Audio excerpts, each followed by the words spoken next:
Hello दोस्तों, स्वागत है आपका सीरीज़ के चौथे वीडियो में।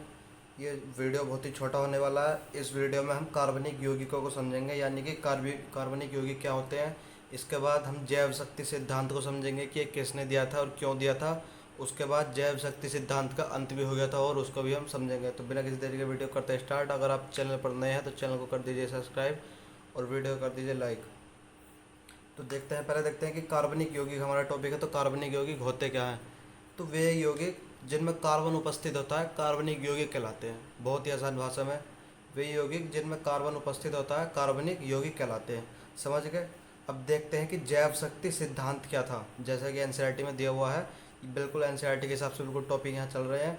अब ये इस कार्बनिक यौगिक के अंतर्गत एक टॉपिक आया है छोटा सा, जैव शक्ति सिद्धांत, और उसके बाद है जैव शक्ति सिद्धांत का अंत। तो इसको समझते हैं कि जैव शक्ति सिद्धांत है क्या। जैव शक्ति सिद्धांत, फ्रांसीसी वैज्ञानिक ब्रिजलियस ने बताया कि समस्त कार्बनिक यौगिकों का निर्माण जीव जगत द्वारा ही होता है। उन्होंने कहा है कि जो कार्बनिक यौगिक है, अर्थात जो ऐसे यौगिक जिनमें कार्बन उपस्थित होता है कार्बनिक यौगिक कहलाते हैं। और सुन लीजिए, और कार्बनिक यौगिक उन्होंने कहा है कि जो जितने भी कार्बनिक यौगिक हैं जीव जगत से ही प्राप्त होते हैं, यानी कि जीव जंतुओं से ही कार्बनिक यौगिक प्राप्त होते हैं। अर्थात कार्बनिक यौगिक केवल सजीवों से ही निर्मित हो सकते हैं, यानी कि सजीव यानी कि इंसान, जानवर वगैरह, इनसे ही निर्मित हो सकते हैं कार्बनिक यौगिक, और किसी चीज़ों से निर्मित नहीं हो सकते। उन्होंने ऐसा कुछ कहा है।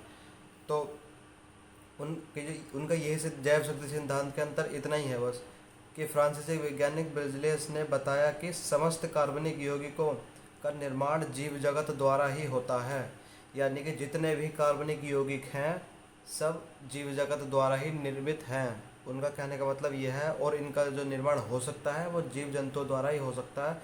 अर्थात कार्बनिक यौगिक केवल सजीवों से ही निर्मित हो सकते हैं। बट इनकी धारणा को गलत सिद्ध कर दिया किसी वैज्ञानिक ने, और जैव शक्ति सिद्धांत का जो है अंत कर दिया। देखते हैं आगे कि जैव शक्ति सिद्धांत का अंत कैसे हुआ। देखिए, जैव शक्ति सिद्धांत का अंत। जैव शक्ति सिद्धांत का अंत 1828 में फ्रेडरिक वोल्हर ने अमोनियम साइनेट यानी कि NH4CnO से यूरिया बनाकर ब्रिजलियस के जैव शक्ति सिद्धांत को असत्य प्रमाणित कर दिया, और यूरिया जो एक कार्बनिक यौगिक है उसका निर्माण प्रयोगशाला में करके दिखाया।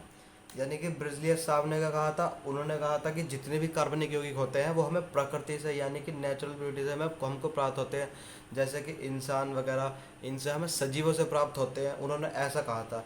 बट जो ये आपके फ्रेडरिक वोल्हर आए, इन्होंने जो है रासायनिक तरीके से और प्रयोगशाला में उसका निर्माण करके दिखा दिया। क्या कहते हैं, कार्बनिक यौगिक का निर्माण करके इन्होंने लैब में करके दिखाया, और उन्होंने कहा था कि इसका निर्माण लैब में हो ही नहीं सकता, ये तो सिर्फ हमें सजीवों से प्राप्त होते हैं। बट इन्होंने ऐसा नहीं करा, इन्होंने लैब में ही निर्माण करके दिखा दिया कार्बनिक यौगिकों का, और इनकी अवधारणा को गलत ठहरा दिया। कैसा करा इन्होंने निर्माण, तो इन्होंने 1828 में फ्रेडरिक वोल्हर ने, जो कि वे एक वैज्ञानिक थे, इन्होंने जो है जैव शक्ति सिद्धांत का अंत कर दिया, और अमोनियम साइनेट यानी कि NH4CnO को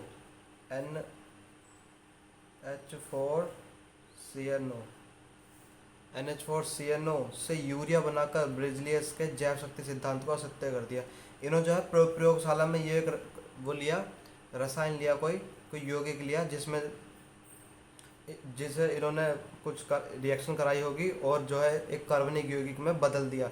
कार्बनिक यौगिक किस में बदला, यूरिया में। यूरिया का फॉर्मूला क्या होता है देखिए। तो इन्होंने अमोनियम साइनेट को गर्म करा, और उसके बाद इन्होंने यूरिया बदल लिया। यूरिया का फॉर्मूला होता है NH2CONH2, ये होता है यूरिया का फॉर्मूला। समझ गए। ये क्या है, आपका अमोनियम साइनेट है। लिख देता हूँ मैं, अमोनियम साइनेट, ये है आपका यूरिया, जिसको हम खेतों में भी जो है डालते हैं। तो इन्होंने प्रयोगशाला में, ये कार्बनिक यौगिक कैसे है, क्योंकि इसमें जो है कार्बन उपस्थित है। समझ गए। और ये कार्बनिक यौगिक है भी और नहीं भी है। कुल कहने का मतलब ये है कि इन्होंने कार्बनिक यौगिक का निर्माण लैब में करके दिखा दिया। कहने का मतलब ये है। और जो आपके ये ब्रिजलियस साहब थे, इन्होंने कहा है कि कार्बनिक यौगिकों का निर्माण सिर्फ जो है वो क्या कहते हैं, सजीव ही कर सकते हैं।